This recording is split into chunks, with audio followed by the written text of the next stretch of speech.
Ya está todo preparado para empezar el partido en la casa de los Gutiérrez con IKEA. Atrás está el sofá Civic, con diferentes covers para hacer match con cada selección. En el medio, los vasos Lodrat, repartiendo bebidas por todo el campo. Calentando por si viene alguien extra está la silla plegable Gunde. Y arriba, Ostaval, la coffee table de 2 alturas marcando un gol con cada snack. Visita IKEA y logra crear el line-up ganador para disfrutar del fútbol en tu casa. Con buena calidad y buen precio. IKEA sueña sin medida.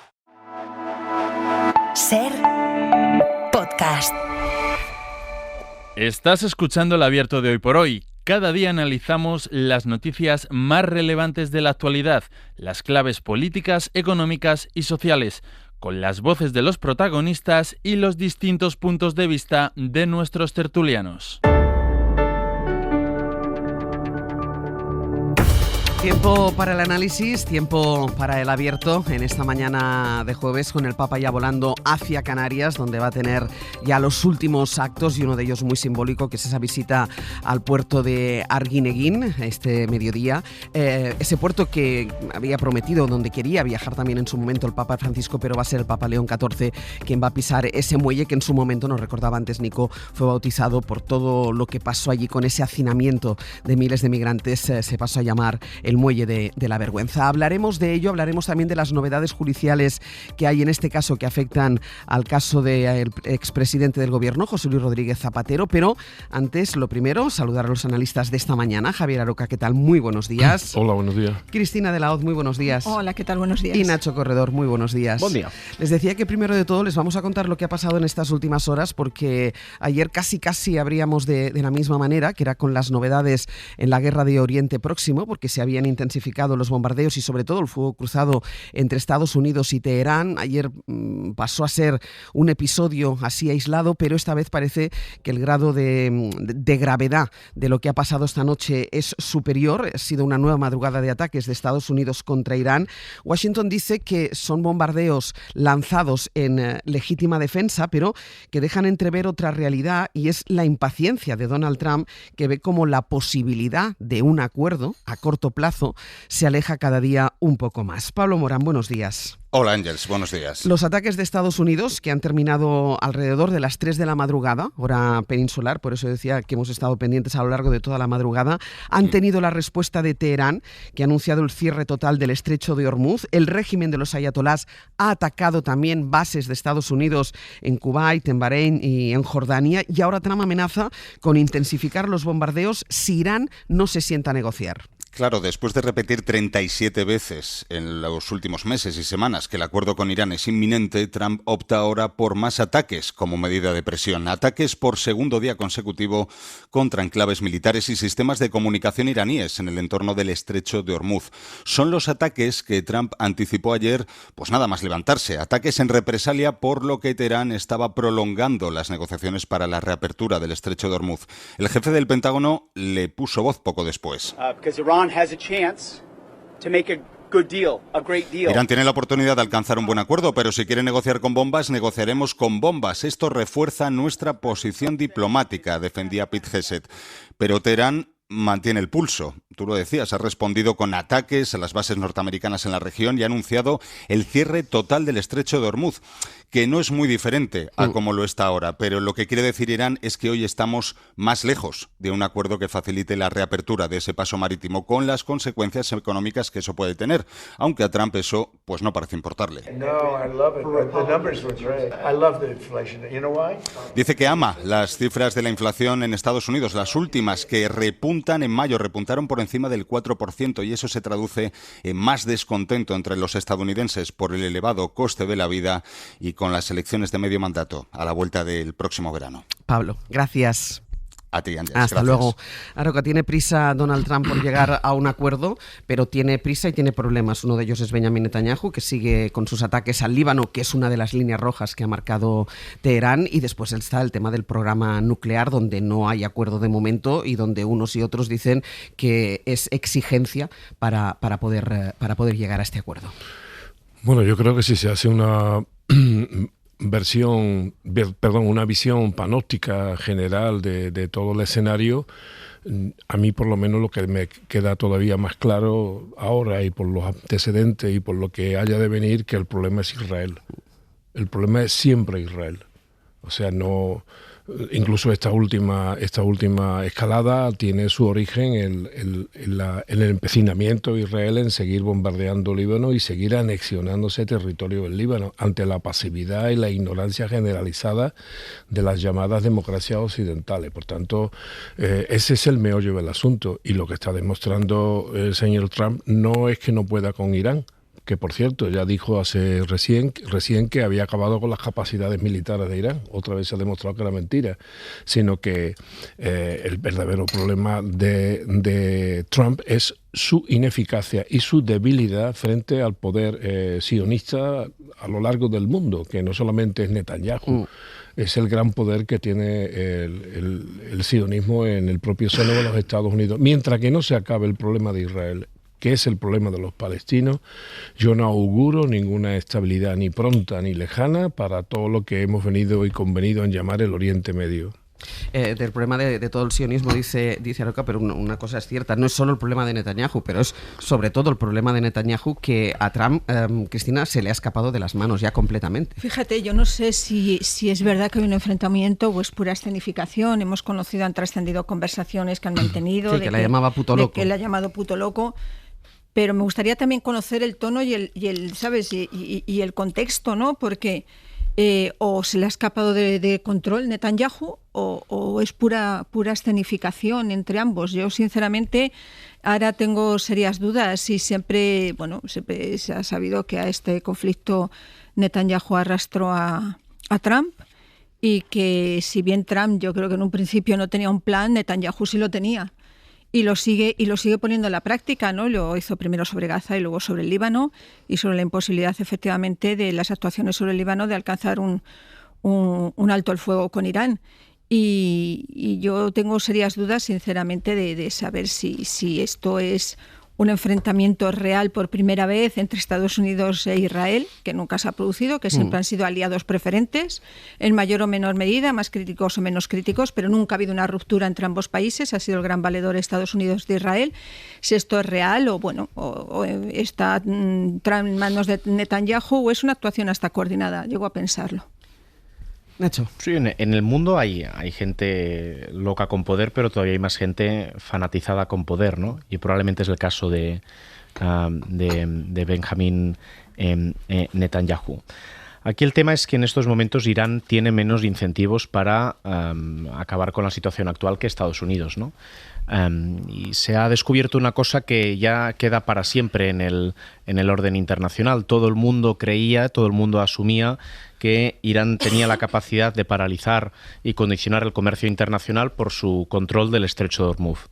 Pero era una intuición, una creencia, una convicción, no era un hecho. Ahora ya se ha demostrado. Irán tiene la capacidad de paralizar y condicionar el comercio internacional porque tiene la capacidad de controlar el estrecho de Hormuz. Y eso lleva al punto que incluso la prensa anglosajona señala que el acuerdo al que llegue Trump, si es que se llega, será peor que el statu quo preguerra.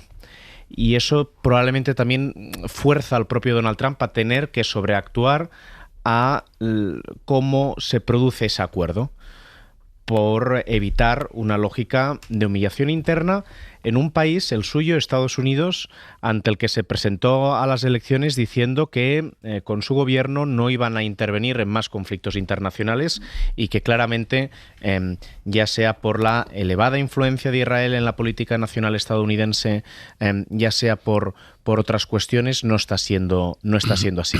Y además con una presión altísima por lo que se refiere al precio de la energía. Pese a que hoy acabara o se produjera un alto el fuego permanente en esa parte de Oriente Medio, las consecuencias económicas para buena parte del mundo, también para Europa, se van a alargar bastantes meses. Claro, que querías decir algo. Sí, primero una cosa con respecto a esto último, ¿no? Parece que todos somos unos expertos en energía, en bolsa y en economía mundial. No digo que no lo sea todo el mundo, menos yo, desde luego que no lo soy, pero lo que me extraña mucho es tanto dolor por la energía, como si el precio de la energía lo pagáramos todo iguales. El precio de la energía que lo pagamos son los curritos, los que tenemos que echar gasolina, los que tienen una pequeña y mediana industria o una industria tienen que gastar más dinero en energía, pero luego los grandes socios de Estados Unidos y los grandes, digamos, incentivos de todo esto son las grandes multinacionales del petróleo que se están hinchando de ganar dinero. O sea, que ¿dónde está la crisis? La crisis es para nosotros, para ellos no. A ellos les da igual. Con un guiño del ojo que haga por la mañana el señor Trump, sus propios amigos pueden meterse en la bolsa miles de millones de dólares y de euros. Eso es lo primero. Segundo, incentivo para Estados Unidos. Bueno, Estados Unidos ha perdido la cordura desde hace ya bastante tiempo en sus políticas internacionales. No sabe cómo prevalecer eso del make great again. Eso no se sabe en qué consiste, excepto, por supuesto, en las injerencias y en el malmetimiento de los Estados Unidos. Pero la pregunta es, siguiendo con mi teoría inicial de que el centro del problema está en Israel, ¿qué incentivos tiene Israel para acabar su política anexionista y genocida? Ninguno, pues es objetivo. Ninguno. O sea, delante de nuestras narices se anexionaron los Altos del Golán. Delante de nuestras narices se están anexionando el poco territorio que le queda a los palestinos en Cisjordania. Se han anexionado prácticamente de facto Gaza. Pretenden, y además lo dicen a las claras, anexionarse todo el sur hasta el río Litani de Líbano. ¿Dónde están los alicientes? ¿Y mientras qué hace Europa? Europa, por ejemplo, a pesar de loables iniciativas como la del gobierno del Reino de España, que propuso el suspender como mínimo los acuerdos preferenciales comerciales con Israel, pues no solamente no se suspenden, sino que en Europa estamos importando productos que se están produciendo en la franja, en Cisjordania, y que vienen con Made in Israel y que sin embargo están producidos por los colonos que están asesinando sistemáticamente, físicamente a los palestinos, pero al mismo tiempo están envenenando sus pozos, quemando olivares, dejando sin posibilidad alguna de que la existencia de Palestina en Cisjordania sea viable. Y Europa, singularmente señalo a Europa, ¿qué hace? Nada. Sigue, singularmente Alemania, repito la misma palabra, todavía con el pecado original de sus propios desmanes contra los judíos. Entonces, sin olvidar también, Javier, la dependencia que tenemos en materia de defensa, de seguridad y de inteligencia, digo Europa. Por parte de Israel. Porque quisimos. La dependencia de Israel. De Israel en materia de seguridad y defensa e inteligencia, que es total y absoluta. Pues hacemos una pausa y a la vuelta vamos con las últimas horas del Papa en Barcelona y el inicio de su viaje, porque ha partido ya el avión hacia Canarias.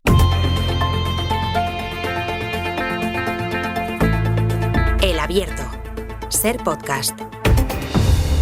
Les decía que hoy el Papa llega precisamente ahí, llega a Canarias, está volando ya, que es el último tramo de su visita a España. Ahora iremos con la agenda y lo que va a pasar ahí, pero antes vamos con lo que nos dejó el día de ayer, que tiene, entre otras cosas, una imagen que pasa a ser una imagen histórica. Laura Gutiérrez ha seguido estos últimos actos de León XIV en Barcelona. Laura, buenos días. Hola Ángels, buenos días. Vamos a empezar, Laura, por esa visita que hizo el pontífice a la abadía de Montserrat, porque era una decisión polémica la de acudir a un lugar que se considera la zona cero de la pederastia de la Iglesia catalana y que ha provocado las protestas de las asociaciones de víctimas que se llegaron a manifestar en las puertas de la abadía. Había interés por saber si el Papa allí haría alguna referencia a los abusos, pero no se pronunció al respecto, no dijo nada, y no decir nada en ese lugar tan simbólico, bueno, pues ha sido como una afrenta para las víctimas. Sí, nada, no dijo nada de abusos, nada de pederastia. En todo lo que lleva de viaje por España, 5 días, León XIV, de hecho ha hablado de estos escándalos una sola vez y no en público en ninguno de los actos masivos que ha tenido desde el pasado sábado, sino ante los obispos en la plenaria de la Conferencia Episcopal Española, donde dijo que estos casos de abusos son una plaga. Ayer en Montserrat, el Papa evitó mencionar la pederastia en el territorio con más casos de España, 500.000 de víctimas, y esto a pesar de que las víctimas le habían pedido expresamente que no fuera al monasterio. Totalmente perplejo que el Papa León haya decidido venir a la escena del crimen sin reunirse con las víctimas del delito y sin repararnos. No pedimos tanto. Miguel Hurtado fue el primer denunciante de abusos en la abadía de Montserrat, víctimas que ayer se desplazaron hasta esta abadía para protestar por la visita, pero ni siquiera pudieron acercarse al paso del papamóvil cuando enfilaba la última cuesta para entrar en el monasterio, y la policía, Àngels, tampoco les dejó desplegar la pancarta que llevaban preparada con una foto de uno de los monjes benedictinos acusados de abusos estrechando la mano al Papa Juan Pablo II.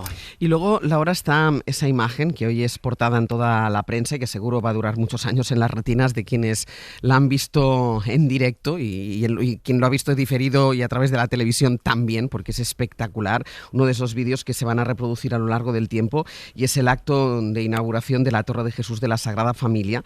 Convirtió el templo, la inauguración de esta torre ha convertido la Sagrada Familia en el templo, en la iglesia más alta del mundo, pero que sobre todo destacó por ese gran espectáculo artístico, un despliegue musical, un despliegue de luces rematado con drones, con fuegos artificiales, justo el día, además, Laura, en que se cumplían los 100 años de la muerte de Antoni Gaudí.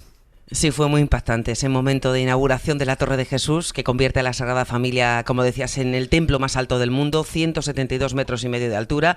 Antes, eso sí, el Papa le dio su bendición. Acuérdate en tu bondad de quienes han trabajado en la construcción de esta casa de oración y de cuantos en ella encontrarán paz y consuelo. Y acto seguido comenzó ese espectáculo de música con las voces de un centenar de niños de la Escolanía de Montserrat, con un órgano que sonaba en directo desde dentro de la basílica, que se mezcló con las luces que se iban proyectando sobre la fachada del nacimiento de la Sagrada Familia, al tiempo que las velas eléctricas que la organización había repartido al público se encendían y se apagaban al ritmo de la música. Los drones proyectaron la imagen de Gaudí en el cielo, mirando de frente su obra y escribiendo su conocida frase: primero el amor, después la técnica.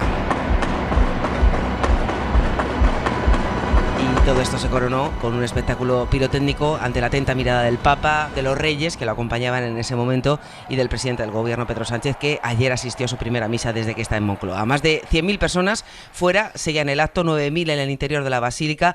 El colofón, Àngels, de la visita de León XIV a Barcelona, que en su homilía ayer en la Sagrada Familia dejó una última declaración de intenciones. No podemos creer en Jesús y promover la guerra. No podemos creer en Jesús y matar al inocente. No podemos creer en Jesús y abandonar a quien sufre, a quien llora, a quien huye de la miseria. A las 8:30 ha salido esta mañana de Prat, llegará a Gran Canaria poco antes de las 11. Laura, gracias. A vosotros. No podemos aportar nada más, solo decir que es espectacular y que si hay alguien que no lo ha visto todavía, por favor, que busque las imágenes de esa inauguración de la Torre de Jesús de la Sagrada Familia, porque es un espectáculo. Esta mañana decíamos en la redacción que nos recordaba a ese espíritu de la Barcelona del 92, esa calidad en la realización de las cosas, en la realización de los espectáculos majestuosos. Es muy, muy bonito, más allá de la creencia, más allá de lo que cada uno piense de la visita del Papa, que ahora iremos a ello, pero la inauguración de la Torre de Jesús de la Sagrada Familia vale muchísimo la pena. Más allá de todo esto, está el tema de la pederastia en la Iglesia.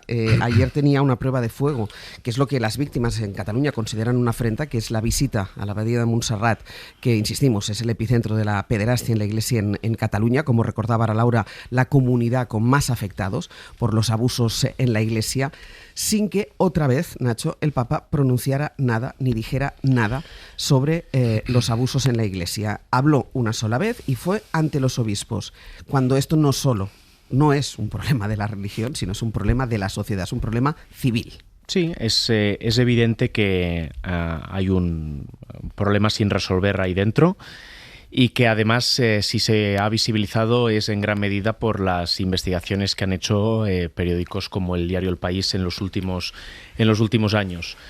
Ha habido 3 momentos en los que a lo largo de esta visita se ha abordado la cuestión. Una la señalabais vosotros en privado, el propio Papa ante los obispos, que son responsables de cómo poder reparar el daño acumulado, y en las otras 2 ocasiones lo han hecho 2 líderes civiles. Lo hizo el rey nada más llegar el sábado en el Palacio Real, y lo hizo la presidenta del Congreso antes de la intervención que hizo en las Cortes Generales el Papa hace unos días. A mí me gustaría en cualquier caso coger un punto de zoom también para intentar entender el porqué de la expectación o de las reacciones que ha causado esta visita, porque desde luego encontramos un contraste muy importante respecto a otras visitas similares, por ejemplo hace 15 años cuando otro papa vino a España, ¿no? Y han cambiado dos cosas. Han cambiado el mundo en el que vivimos y ha cambiado probablemente también allí donde la Iglesia está poniendo el foco. En estos momentos, los autoritarismos tienen sus orígenes en las democracias. Lo vemos en Estados Unidos y lo vemos en muchos otros países. Y como el propio Papa ha abordado en su primera encíclica, lanzando un mensaje de cuál es esa también evolución y prioridad de la Iglesia, está emergiendo una nueva oligarquía global con un poder acumulado nunca visto antes. Y en ese contexto mucha gente está mirando hacia otro poder o contrapoder de otra naturaleza que lleva 2000 años diciendo lo mismo. Y es importante, en fin, contextualizarlo para entender también por qué estamos viendo lo que estamos viendo. Para mí, algunos de los elementos más relevantes que han ocurrido hasta ahora en la visita del Papa, uno ha tenido que ver con un mensaje hacia los católicos, cuando les recuerda el domingo en Cibeles que no se puede arrodillar ante Dios quien desprecia al hermano. Hay mucha gente en el mundo y muchos espacios políticos que están construyendo su identidad vinculada al catolicismo, pero sin embargo proponen un proyecto político claramente contradictorio. Y luego probablemente también algo que rehacía y resumía Antonio Banderas hace unos días cuando, citando a San Agustín, decía aquello de que dicen que vivimos malos tiempos, aunque si nosotros somos mejores, los tiempos serán mejores porque nosotros somos el tiempo. Yo creo que parte de la ovación que hubo en el Congreso el otro día es porque escuchar al Papa nos está poniendo en un paréntesis respecto a la ausencia de esperanza de nuestro día a día y la existencia de incertidumbres que nos hacen mirar hacia un lugar muy estable, ¿no? Cristina. Es verdad que yo eché de menos en su visita a Montserrat alguna alusión al tema de la pederastia. Yo creo que el Papa no podía dejar de ir a un sitio que tiene un profundo significado para los creyentes y también para la identidad catalana, independientemente de que hay que escuchar a las víctimas de una serie de actos criminales que la propia Iglesia encubrió, que ese es el gran problema de esta cuestión y que yo creo que especialmente la Conferencia Episcopal Española ha arrastrado los pies. Yo no le quito importancia al mensaje del Papa en la Conferencia Episcopal, que fue una intervención en abierto, la podíamos seguir. Quiero decir que si bien no aprovechó un acto de masas para hablar de la pederastia, creo que lo dijo sinceramente en uno de los sitios donde lo tenía que decir. Que no hubiera pasado nada y que hubiera sido muy reconfortante posiblemente para muchas de las víctimas que también hiciera alguna referencia a Montserrat. Ha hablado de muchos temas que a mí, en el discurso del Congreso yo me quedaría con el de la renovación moral. Es un término muy amplio, es verdad que cada uno puede entender por renovación moral una cuestión diferente, pero en todo caso se invita a la reflexión. Pero ha hablado de pederastia, ha hablado de violencia de género, ha hablado de aborto, ha hablado de salud mental, ha hablado de muchísimos temas. Un tema del que no habla, y luego yo creo que políticamente de su viaje a España el que más significado político tiene es el que va a celebrar en Canarias con los inmigrantes, sin ninguna duda. De Madrid me quedo con su intervención ante el Congreso y ante la Conferencia Episcopal. De Barcelona el acto más espectacular sin ninguna duda que de su visita a España, que es el de la Sagrada Familia, y luego yo creo que el profundísimo calado de su presencia en Canarias para hablar de la inmigración. Pero se coincida en todo o en parte con el Papa, porque claro, yo escuchando su discurso en el Congreso, evidentemente ningún grupo de los allí sentados comulgaba con todas y cada una de las cuestiones que el Papa planteó, y lo que hizo cada uno es quedarse con la parte que le convenía. Creo que tiene por un lado el interés de que anima la reflexión y por otro que hay un fenómeno que a mí me resultará muy llamativo, que posiblemente no es exclusivo de España, y es que se ha convertido, las creencias religiosas han salido al diálogo, a la conversación pública. Es decir, si antes la gente no confesaba su fe, Ahora nos sorprende cuando Rosalía hace un disco muy vinculado a la religión, cuando, yo qué sé, Antonio Banderas dice aquello que recibió, no sé cómo dijo, no sé cuál es la expresión exacta. En fin, que la gente... La llamada. No era la llamada. ¿El hechizo? El hechizo, sí. Exacto, el hechizo. Y yo creo que eso es una novedad de los últimos tiempos, cómo la gente confiesa su fe y además la convierte en un elemento de conversación pública. Claro, que déjeme que vaya publicidad y a la vuelta seguimos, que además incorporaremos ya la información sobre el viaje al muelle de Arguineguín, el viaje a Canarias que ha emprendido ahora mismo. Ya está todo preparado para empezar el partido en la casa de los Gutiérrez con IKEA. Atrás está el sofá Civic, con diferentes covers para hacer match con cada selección. En el medio, los vasos Lodrat, repartiendo bebidas por todo el campo. Calentando por si viene alguien extra está la silla plegable Gunde. Y arriba, Ostaval, la coffee table de 2 alturas marcando un gol con cada snack. Visita IKEA y logra crear el line-up ganador para disfrutar del fútbol en tu casa. Con buena calidad y buen precio. IKEA sueña sin medida.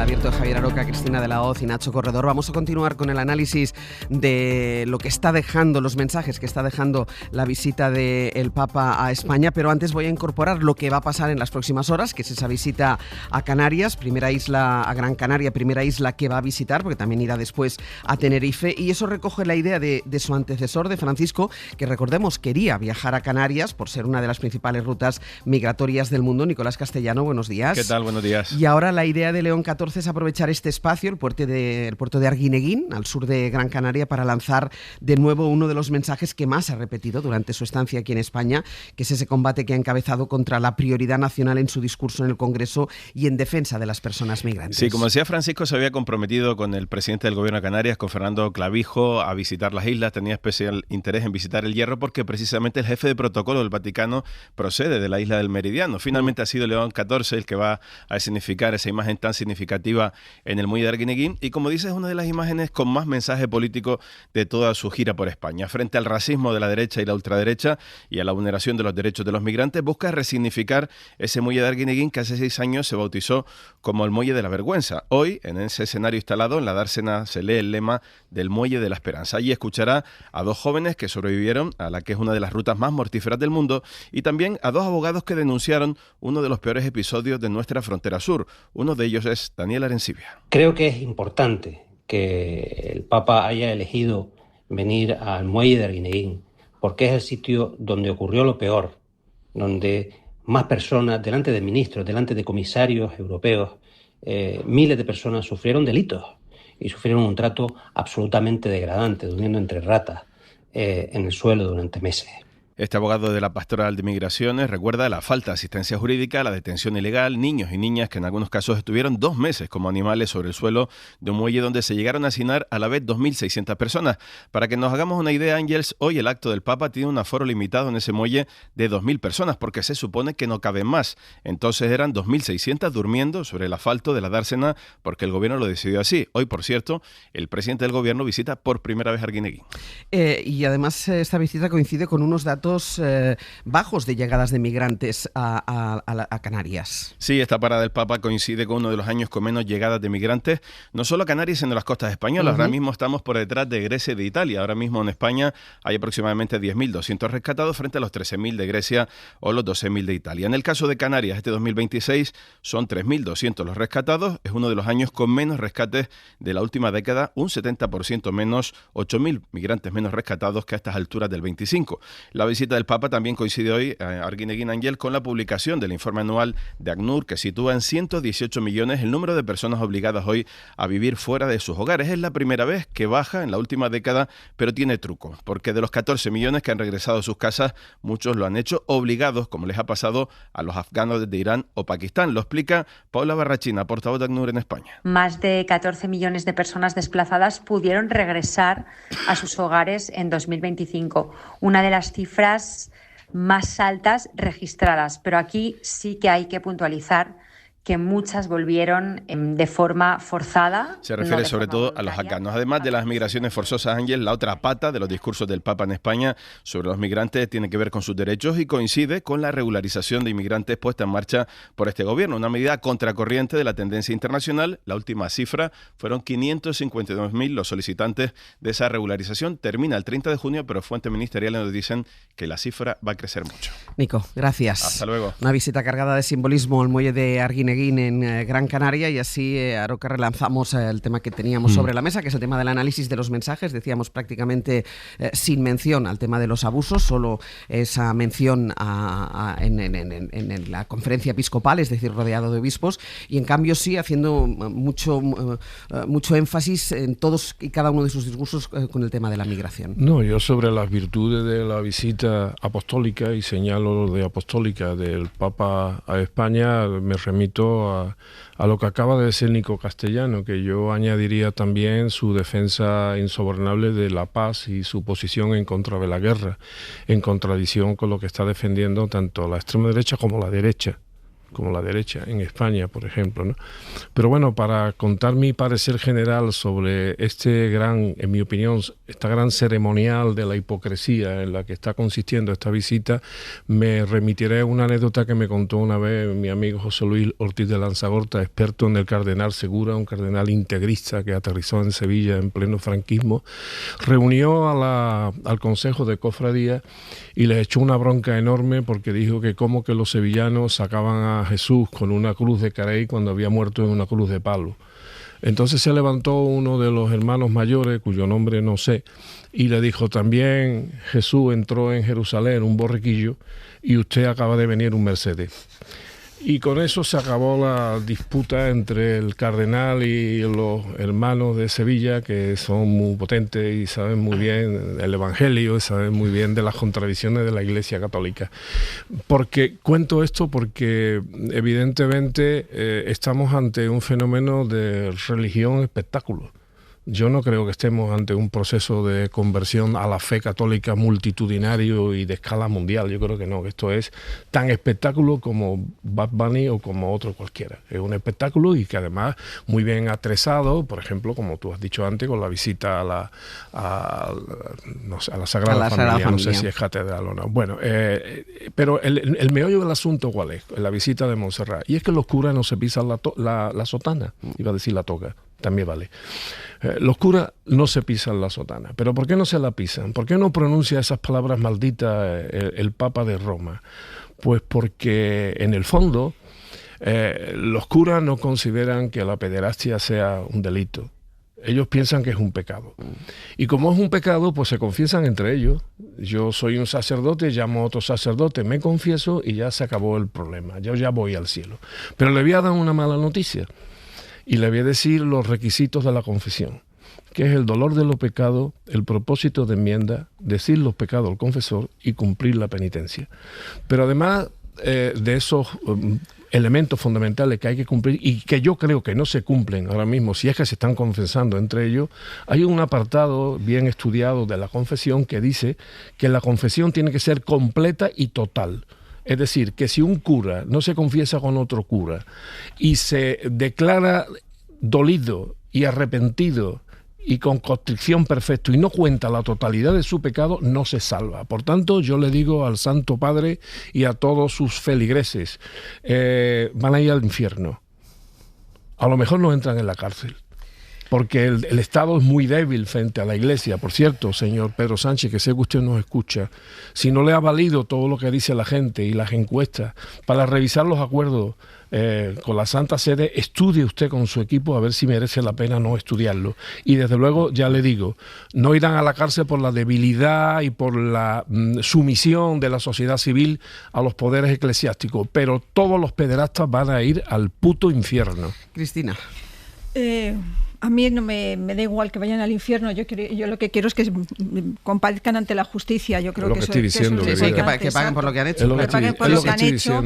Pero en el sentido de lo que estaba diciendo Aroca, por eso él habla delante de los curas solo del tema, porque se cree que es el ámbito en el que tiene que hablarlo. No menciona en el Parlamento cuando en este país ha sido el gobierno quien ha tenido que ir tirando de los obispos. Sí, porque la conferencia episcopal de este país ha arrastrado, a diferencia de la conferencia episcopal de países como Alemania, que se puso al frente de este tema, que es evidente que se ha arrastrado los pies y han manejado además unos datos muy lejanos de la realidad de una iglesia que además tuvo los 40 años de dictadura de Franco, en que era un poder fáctico de este país. Es decir, tenemos además la peculiaridad de que la Iglesia fue un poder real y no solo religioso, sino civil en este país durante toda la dictadura de Franco.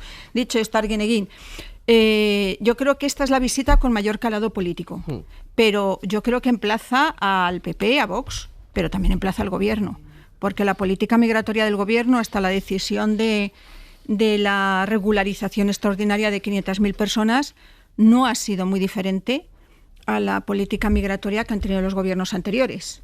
Y hemos visto casos, bueno, ya no solo de las devoluciones en caliente, vimos la tragedia terrible de 2022 de Melilla, en la que Amnistía Internacional llega a hablar casi de 40 fallecidos y de varias decenas de desaparecidos, sobre la que se echó tierra. O sea, no hemos tenido una política migratoria bueno, como la plantea la Iglesia, que evidentemente una cosa es lo que plantea la Iglesia y luego otra es la gestión ordinaria de los asuntos, que suele ser bastante complicada. Entonces, en este sentido, creo que también, en cierto modo, interpela al gobierno de este país, que es verdad que desbloquea la iniciativa legislativa popular porque necesita los votos de Podemos. Porque hay debates en aquel momento en el que se dice que las regularizaciones masivas están prohibidas por la Unión Europea, y fueron los debates y esa fue la intervención de los representantes del PSOE en comisión. Dicho esto, yo creo que esta es una cuestión de primer orden, es un debate profundo que se tiene que abordar con seriedad y que tiene que impedir pues cosas, por ejemplo, como lo que está pasando en Belfast. Yo creo que eso es un síntoma de que este es un debate muy importante y en el que hay que llamar a la mesura, a la tranquilidad. Nacho. Hace 2 días el presidente Emmanuel Macron, que lidera una república laica y uno de los epicentros del poder europeo, condecoraba con la Legión de Honor al cardenal Pizzaballa, cardenal de Jerusalén, por su labor en Oriente Medio. Y lo hacía probablemente porque en el contexto geopolítico actual la mayoría de las personas tienen claro quién está jugando a qué. Por eso el gobierno estadounidense tiene en el punto de mira al Papa de Roma. Por eso el Papa de Roma ha decidido venir a España a hacer lo que está haciendo, como ir a Canarias, como ir al centro de Cáritas en el que estuvo en Madrid, como ir ayer a la iglesia de San Agustín al Raval, como recordarle a aquellos que usan la identidad católica como pretexto para articular un proyecto político que va en contra del mensaje del Evangelio. Vino a España a recordarles a muchos cuál es el camino. Y la realidad es que cuando vemos a Emmanuel Macron, donde por cierto, a cuyo país va a ir el Papa dentro de unos meses, siendo el presidente de una república laica, condecorar con la Legión de Honor al cardenal Pizzaballa, lo que estamos viendo es una nueva reconfiguración de fuerzas en la construcción del nuevo orden mundial. Es el Vaticano quien está liderando el debate sobre el impacto en el trabajo y en la dignidad de las personas en relación a la inteligencia artificial. A mí me hubiera gustado que lo hubieran hecho algún poder civil, pero desde luego lo que celebro es que el Vaticano esté entre esos aliados entre los que si no nos sumamos, pues hay gente que está dispuesta claramente a desarrollar un mundo basado en el mal. Si leemos la prensa vaticana, las portadas que han sido más duras, más críticas, más hirientes para el gobierno estadounidense en relación a lo que está pasando en Oriente Medio y en Irán, han sido las del Observatorio Romano, han sido las que el Vaticano controla. Lo digo porque probablemente parte de la visión que... mi visión está sesgada cuando interpreto esto, muy sesgada. Pero la visión de todos probablemente también está sesgada por nuestra propia historia y lo que la Iglesia, en el caso de nuestro país, en el siglo XX, ha tenido. Y es normal. Lo que yo creo es que hay que alzar la mirada, usando la expresión del viaje apostólico, y entender a qué está jugando cada uno en estos momentos, a quién está interpelando y si son aliados o no respecto a la configuración de un mundo mejor. Sí, yo no entiendo el revuelo. El revuelo lo entendería entre los cristianos y entre los católicos, si es que se creen y están dispuestos a cumplir lo que dice el Papa, pero no entiendo el revuelo generalizado. Yo que me declaro laico y civil, por tanto, a mí me interesa la civilidad, los gobiernos democráticos, elegidos democráticamente y sus medidas. En cualquier caso, las palabras del Papa y de la Iglesia son contingentes. Puede decir esto y lo contrario cuando toque.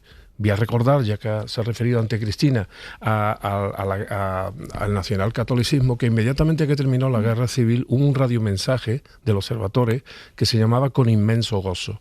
Con inmenso gozo celebraba el Papa la derrota de la República y la victoria de los golpistas y los animaba a seguir perseverando en lo que luego fue el nacionalcatolicismo. Por tanto, hay que mirar con mucha prudencia lo que dicen los papas, porque un día pueden decir lo contrario. El caso Plus Ultra, por el que se ha imputado a José Luis Rodríguez Zapatero, se centra ahora en un teléfono, en un móvil. El expresidente del gobierno, el abogado del expresidente del gobierno, le ha pedido al juez Calama que solicite a Estados Unidos todos los datos acerca de la obtención de ese terminal, de ese teléfono. ¿Por qué es clave ese teléfono? Bueno, porque en él es donde se encontraron esos mensajes que hablaban de José Luis Rodríguez Zapatero, ese famoso mensaje en el que se referían al expresidente como al pana Zapatero, y que sirvieron para incriminarle. Isabel Vega, buenos días. ¿Qué tal? Buenos días. Las autoridades de los Estados Unidos se hicieron con el contenido de ese móvil que pertenecía al dueño de Plus Ultra, pero hay dudas, y por ahí va la defensa de Zapatero con esta gestión que hace ahora, hay dudas acerca de la autorización para ese volcado inicial del contenido del teléfono, pero también acerca de cómo se custodió y verificó ese material que luego se mandó a España, porque todo esto ocurrió hace 5 años y no fue hasta hace 3 meses que se hicieron llegar los mensajes a la justicia de nuestro país. Sí, por eso la defensa de Zapatero empieza por pedir al juez que recabe de Estados Unidos todos esos detalles sobre la autorización para volcar el móvil, si es que la hubo, la investigación en la que se incautó el teléfono o la custodia de su contenido durante todos estos años que ha permanecido en su poder hasta que el pasado mes de marzo la justicia española libró una orden internacional de detención contra el dueño de ese móvil, Rodolfo Reyes. Esto es importante porque la prueba se habría obtenido siguiendo las reglas del juego de Estados Unidos y para poder admitirla aquí hay que comprobar que esas reglas procesales no contradicen las normas españolas. Por ejemplo, aquí siempre se necesita un auto judicial para intervenir un teléfono móvil, incluso aunque sea el CNI quien quiere ese teléfono móvil. Si no hubiera en este caso autorización de un juez, sería una contradicción del orden procesal de España y cabría pedir la nulidad de esa prueba. Es razonable que la defensa de Zapatero, que recordemos está en manos de un catedrático precisamente de Derecho Procesal, ponga el foco en este tipo de detalles y sobre todo porque esta es una de las pruebas clave en su imputación, con esas conversaciones en las que el dueño de Plus Ultra expresa que hay que recurrir a Zapatero para conseguir el rescate de la aerolínea y luego va comentando a sus interlocutores las gestiones que presume está haciendo Zapatero en su favor. Pero siendo una prueba relevante, no es la única en la causa. Ahora mismo todas las fuentes del asunto a las que hemos ido consultando nos dicen que el principal problema que tiene el expresidente se llama Julio Martínez y la justificación de esos pagos que le hizo, como a sus hijas, por trabajos de consultoría que se están poniendo en duda. Y eso, hombre, no sale del móvil de Rodolfo Reyes. Y una pregunta, Isa, que más o menos lo has explicado, pero para aclararlo bien. ¿El contenido del móvil llega a la justicia española porque la justicia española lo pide o la de Estados Unidos lo mandan cuando se lanza la orden de detención contra el ex dirigente de Plus Ultra? Aunque nos faltan muchos detalles, porque la defensa de Zapatero sí tiene razón cuando afirma que hay poca información sobre el modo en que ha llegado ese móvil a España en el sumario que conocemos, lo que sí nos consta es que el 3 de marzo el juzgado que estaba llevando el caso de Plus Ultra, el que presentó la Fiscalía Anticorrupción su denuncia inicial, libró una orden internacional de detención contra Rodolfo Reyes.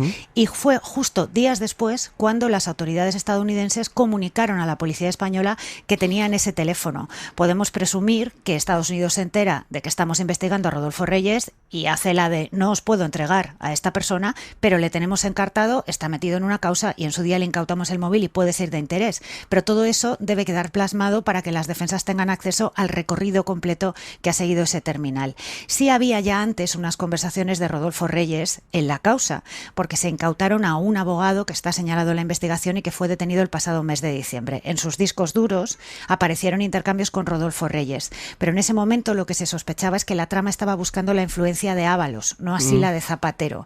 Eso se consolida después, cuando ya se incorpora por esa cooperación judicial, después de la orden internacional de detención, el contenido íntegro del móvil del dueño de Plus Ultra. Pues Isa, gracias. A vosotros. Cristina, estrategia de defensa, que es hilar origen, que es ir a ese móvil. Sí, además, bueno, efectivamente hay que recordar que el abogado es un experto en derecho procesal y que lo que se persigue es la nulidad de la prueba. Y muy probablemente la consiga, porque es cierto que en España se necesita autorización judicial para poder intervenir los móviles. En Estados Unidos, cuando se hizo una clonación del móvil de Rodolfo Reyes, se hizo una autorización judicial porque hay una especie de policía aduanera que puede hacer este tipo de requisitorios cuando pasa alguien por la frontera estadounidense, y podría ser causa de nulidad, pero ha dicho la compañera, no es el único elemento. Hay otras conversaciones. Hay que recordar que esto lleva la Fiscalía desde enero de 2025 y que en diciembre se produjo una serie de detenciones, entre ellas las de Martínez Sola, porque se entendía que los 53 millones del rescate de Plus Ultra habían servido para blanquearlos y para malversarlos. Es decir, que estamos hablando de una investigación que tiene casi año y medio. Y que no es nueva, y que hay otros, entre ellos el móvil incautado a otro abogado vinculado a esta trama, en la que se habla de Zapatero, de sus vínculos con Martínez, que a su vez está vinculado a Plus Ultra, de análisis relevante. No es las únicas grabaciones en las que el expresidente del gobierno sale con sus nombres y apellidos. Hombre, que consiga la nulidad de esa prueba, pues podría ser importante. No sé si también se pretende la nulidad de otras pruebas. A lo mejor están pensando también en la nulidad de otras pruebas.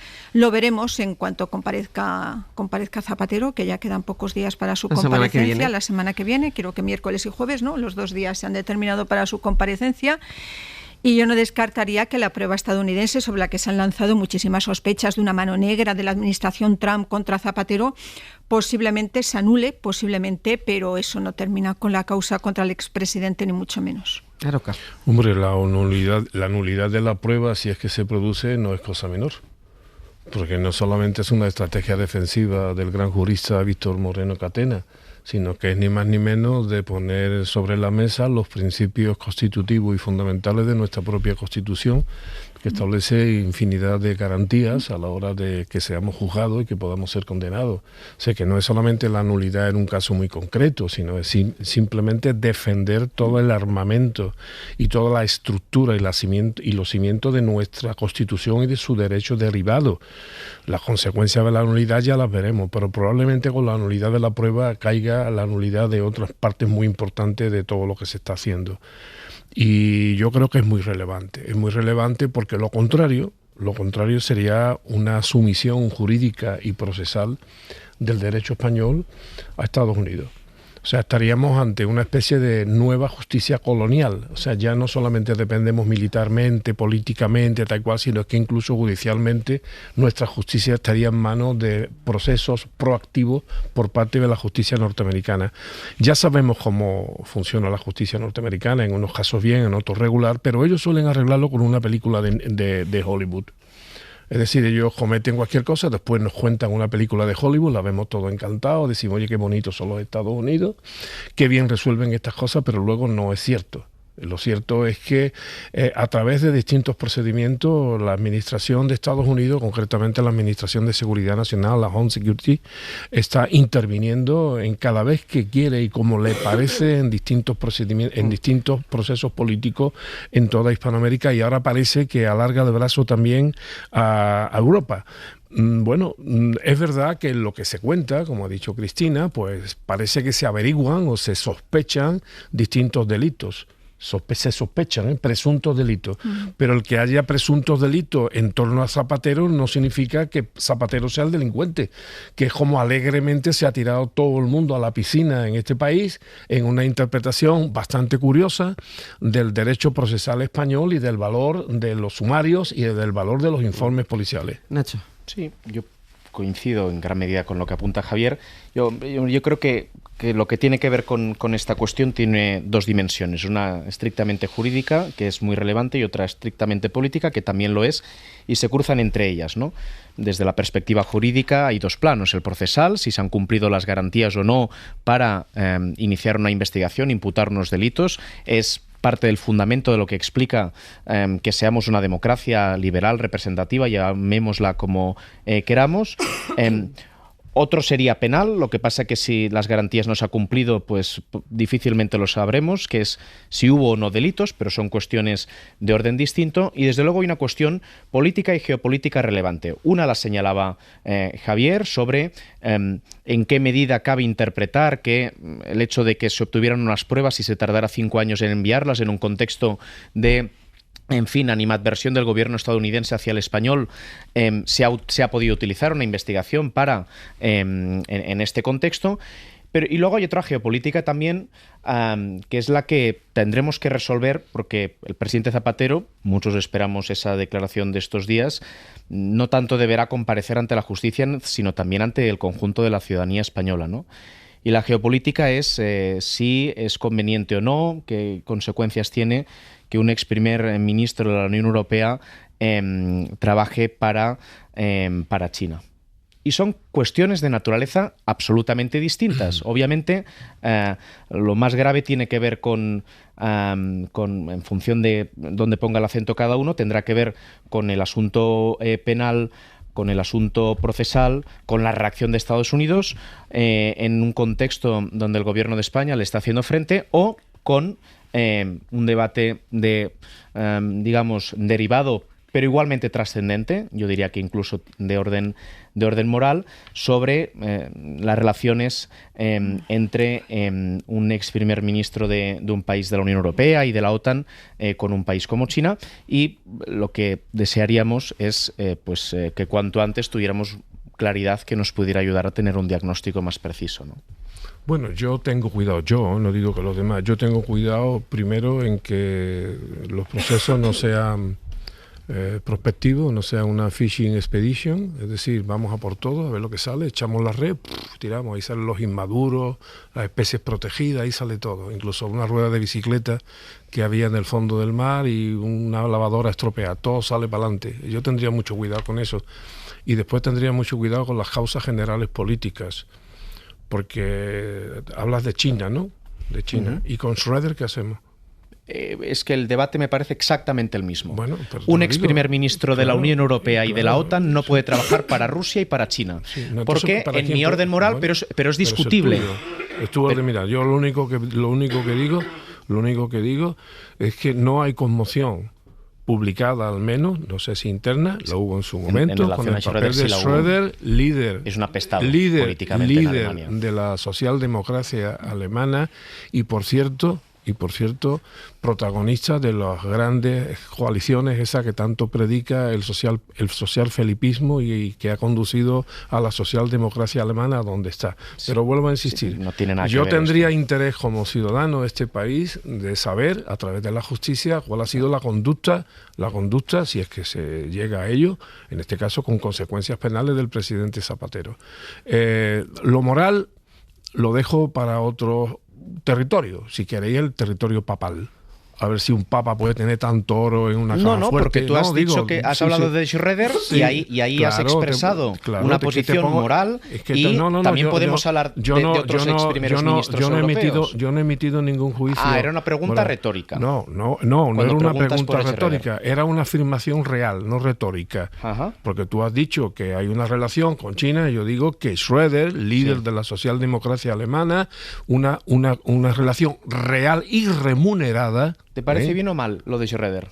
A mí bien. Bien. Claro. ¿Te parece bien que un ex primer ministro de la Unión Europea trabaje para Rusia? Ok, es una visión. ¿Por qué no? No, pues porque... Porque, entre otras cosas, cuando trabajó, por cierto, a sueldo de una gran empresa energética, nadie, ni la socialdemocracia, ni la democracia cristiana, ni la OTAN, ni nadie, absolutamente nadie, puso ninguna pega a que Schröder trabajara para Rusia.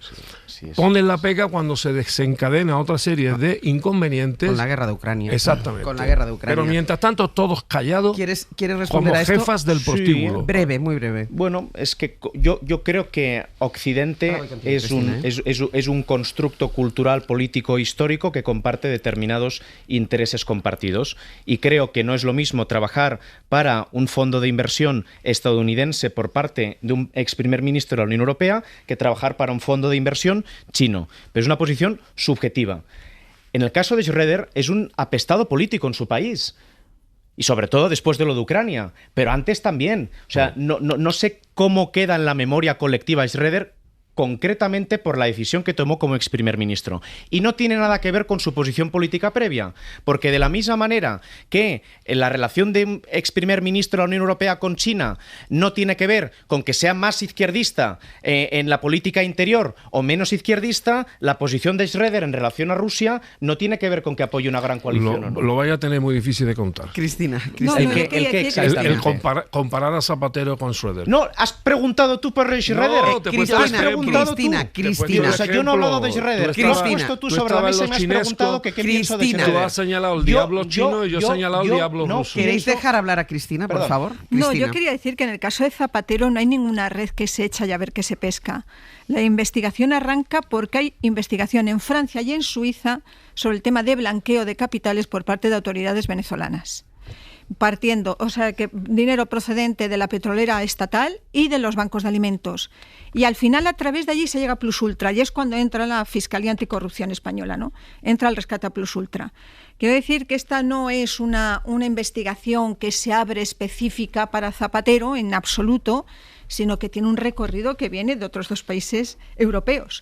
Y yo creo que eso es importante ponerlo sobre la mesa, para evitar esa, yo por lo menos, como no estoy en la idea de la conspiración general de jueces, de fiscales, de Estados Unidos, que es de medios, como no estoy en la tesis de la conspiración, yo creo que hay que poner sobre la mesa el hecho de que esta investigación arranca por una requisitoria de Suiza y de Francia, después de encontrarse en esa investigación de blanqueo de capitales por parte de autoridades venezolanas el rescate de Plus Ultra. Dicho, y por cogerlo por donde tú estabas, te dice, yo no estoy en esa conspiración, miembros del gobierno siguen hablando de esa conspiración. Ayer estaba Óscar López en un acto que premiaba, entre otros, al exfiscal Álvaro García Ortiz, del Diario Público, y el ministro Óscar López fue así de contundente en sus críticas a los jueces. Y luego Álvaro García Ortiz. Yo voy a decirlo para que me entienda el Supremo, algunos. Hay jueces que prevarican. No he dicho todos los jueces prevarican. He dicho hay jueces que prevarican. Y si no son ellos, es alguien de su entorno, para que me entiendan. Y en las mismas tesis parecidas está el portavoz del Partido Socialista en el Congreso, que ha hablado hace unos momentos en los pasillos de la Cámara.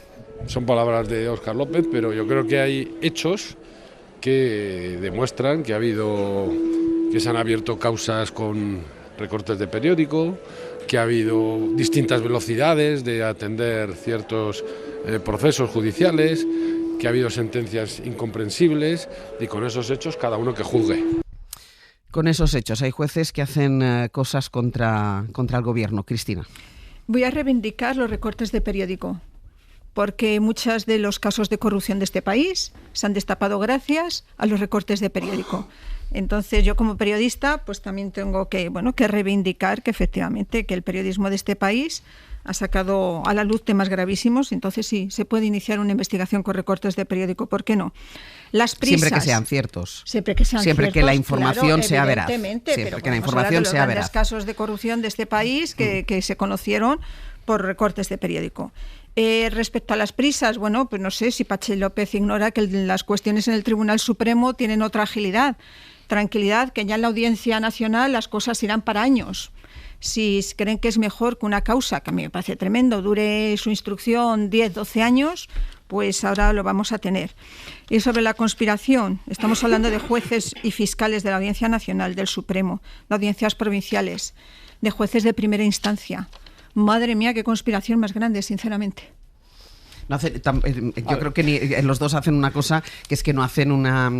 sí, dicen que no todos. Exacto. Pero solo los que llevan no causas, hacen una enmienda a la totalidad. No hacen una enmienda a la totalidad. Nacho. No, bueno, a ver, el hecho de que, desde luego el hecho de que hayan participado en este inicio de investigación Suiza, Francia y Estados Unidos, lo que hace es complejizar la conclusión que podamos sacar de inicio, pero si hacemos una lectura geopolítica puede seguir aplicando el interés que haya podido haber en compartir en este momento esta prueba. De hecho, creo... En fin, lo que pasa que, bueno, lo dijo el Papa el otro día en el Congreso cuando pidió que intentáramos adaptar un lenguaje a la sofisticación y complejidad de las cosas, porque yo creo que en este caso son compatibles distintos elementos. Que puede que procesalmente el proceso pueda caer porque no se han cumplido garantías. Yo te estaba preguntando por lo de Óscar López y Pachi López. Bien, pues en ese caso, bueno... que tú has vuelto para atrás. No, porque creo, bien, pues avanzamos. Creo que lo que evidencia es el conflicto, cada vez es más explícito el conflicto que hay entre el Ejecutivo y el Poder Judicial. Óscar López lo que hace con esa frase es parafrasear la sentencia al fiscal general del Estado o lo que se señalaba en algo claramente anómalo, porque el derecho penal justamente es una de las partes más garantistas del derecho, y acusar a alguien de una filtración porque la haya hecho él o su entorno, desde luego no contribuye en nada a la confianza en el conjunto del sistema. El tema es esto hacia dónde va, esa es una de las preguntas, es decir, esto dónde acaba y cómo acaba, y el segundo es qué elementos en los últimos 8 años ha impulsado el gobierno de España para reformar el sistema judicial, para, en fin, que responda más a cosas que ha explicitado, a unos sesgos más transversales, a una politización o apropiación política menor. Probablemente el gobierno ha dedicado mucho tiempo en estos últimos años a verbalizar aquello que no le gusta al Poder Judicial, y por cierto, creo que es legítimo verbalizarlo, creo que todos los poderes merecen fiscalización, pero sin embargo no han impulsado lo más relevante, que tiene que ver justamente con la actualización del sistema judicial, con otros sistemas. En fin, ahora en los últimos meses el debate se inició, pero llevamos 8 años del acceso a la carrera judicial, y desde luego a mí me gustaría que el Consejo General tuviera un papel más protagonista cuando vemos actuaciones que por lo menos no contribuyen a la legitimidad del conjunto del sistema. Bueno, que cada uno se defienda como pueda, ¿no? Yo creo que es legítimo que todo el mundo plantee sus posiciones, y que se defienda y que incluso sea proactivo. Yo tengo una memoria que dice que un medio muy importante de este país mantuvo la conspiración de ETA contra el Estado, con titulares, y todavía no se han apeado del burro. Y creo que no era un pseudomedio, que yo recuerde, ni eran pseudoperiodistas. Y también recuerdo, y no hace falta recordar, hoy mismo, ayer mismo, antier mismo, muchos medios de comunicación se están destacando por ser activos portadores de bulos que están circulando por la vida cotidiana. Y esto sin desmerecer el que alguno haya contribuido a la buena salud jurídica y penal de este país.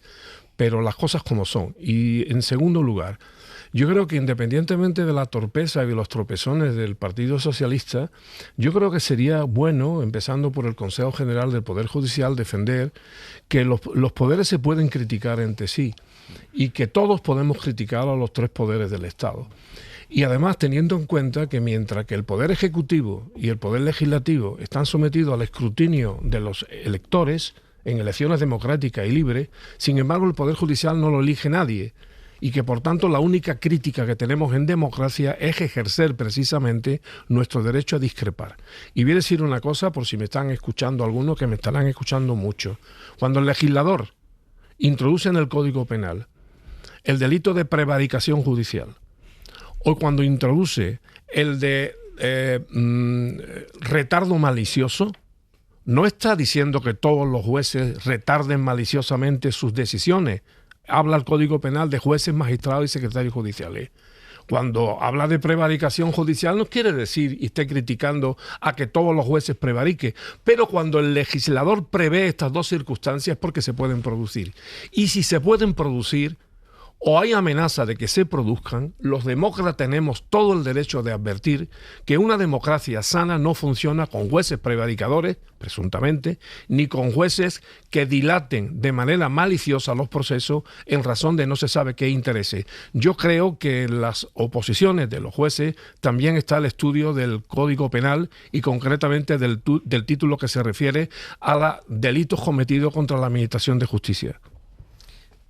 ¿Algo más a añadir sobre ese tema? No, yo creo que es legítimo discutir y cuestionar una sentencia judicial, evidentemente, pero ayer yo creo... lo recordaba, los propios jueces critican leyes que pero saca el legislativo. Aquí no estamos hablando de que se critiquen sentencias o autos judiciales, aquí lo que estamos hablando es de que se dice que esos jueces lo que están haciendo es formar parte de una conspiración, de un lawfare, de una operación para desestabilizar al gobierno y eso es lo grave, no que critiques una sentencia, sino que entiendas que todos los jueces que están investigando casos que tienen que ver con, o la mayoría de los casos que tienen que ver con el entorno del gobierno del PSOE, forman parte de una actuación coordinada para desestabilizar el sistema. Eso es lo que es, para mí, a mi modo de ver, gravísimo, porque además cuestiona instituciones básicas del Estado de Derecho.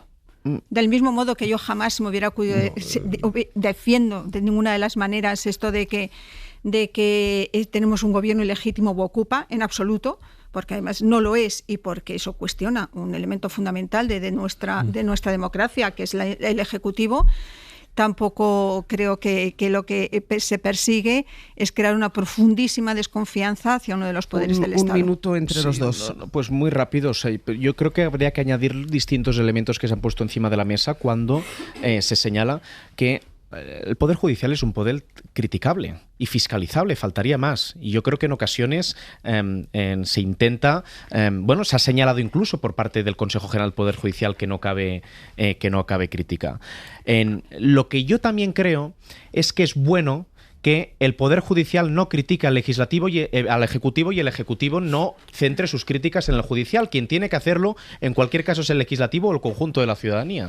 No, yo creo que tan, digamos, alocado, por utilizar una palabra que me entienda a todo el mundo, es criticar de manera global al Poder Judicial. No todos, evidentemente, pueden caer en los tipos penales a los que me he referido.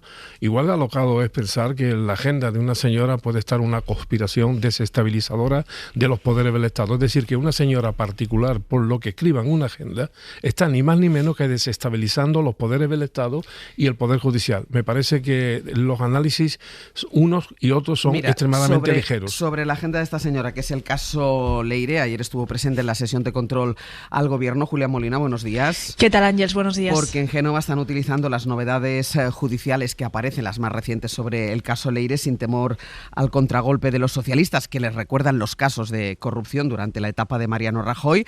A pesar de ello, los populares creen que merece la pena asumir este coste. De hecho, dicen que eso es precisamente lo que buscaban. Sí, aseguran que están cómodos con los paralelismos. Por eso estas últimas 2 semanas han explotado la idea de la delincuencia de Estado, mientras en los tribunales se juzga la trama Kitchen.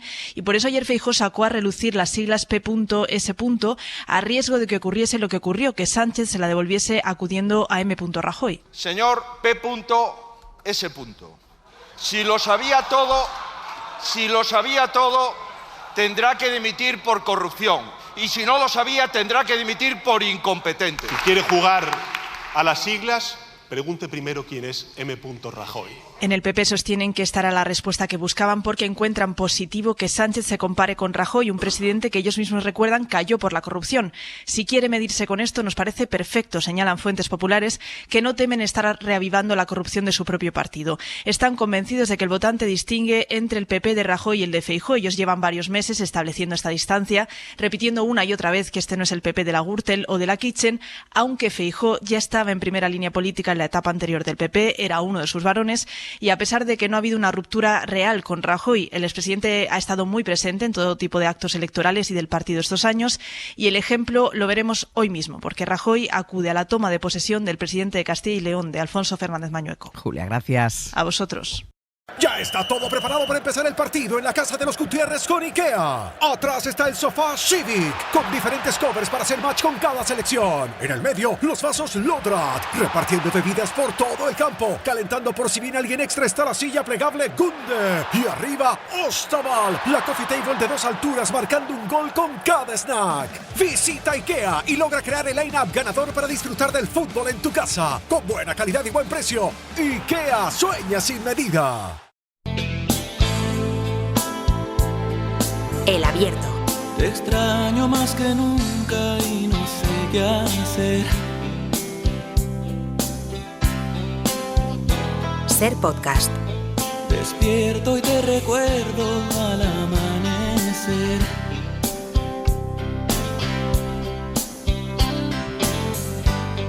Espera otro día por vivir sin ti.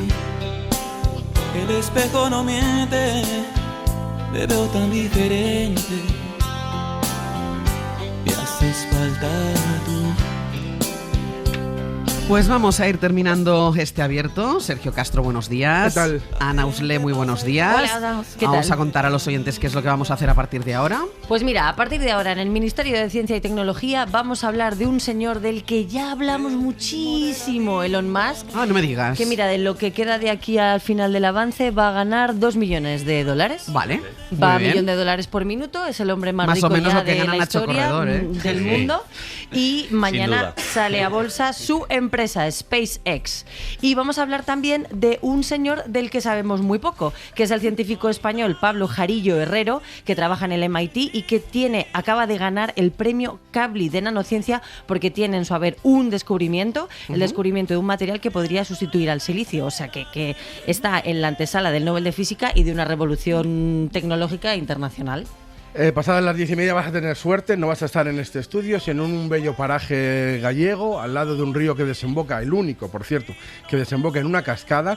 Allí te vas a encontrar con un hombre superlativo, una especie de navaja suiza humana, que lo mismo te alimenta el estómago que el alma con bellos acordes de canciones. Muy bien. Qué Y bien, la qué vida- planazo tengo hoy. La vida y el cine. Sé que no te gusta mucho la ciencia ficción, pero es que hoy toca, porque hoy Javier Ocaña debe medir al gran contador de historias en el cine, que es Steven Spielberg, que vuelve a sus 79 años con su gran obsesión. Los extraterrestres. No, que pero a mí han seguro que estado esta en me la gustará. Tierra. Seguro que esta me gustará. Tendríamos que saberlo, cómo reaccionaríamos.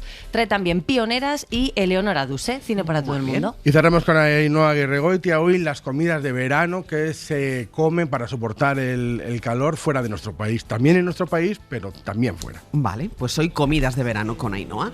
Pues señores, por hoy acabamos aquí. Javier Aroca, Cristina de la Hoz, Nacho Corredor. Hasta la próxima, chao. Un abrazo. Para no perderte ningún episodio, síguenos en la aplicación o la web de la SER, Podium Podcast o tu plataforma de audio favorita. Ya está todo preparado para empezar el partido en la casa de los Gutiérrez con IKEA. Atrás está el sofá Civic, con diferentes covers para hacer match con cada selección. En el medio, los vasos Lodrat, repartiendo bebidas por todo el campo. Calentando por si viene alguien extra está la silla plegable Gunde. Y arriba, Ostaval, la coffee table de 2 alturas marcando un gol con cada snack. Visita IKEA y logra crear el line-up ganador para disfrutar del fútbol en tu casa. Con buena calidad y buen precio. IKEA sueña sin medida.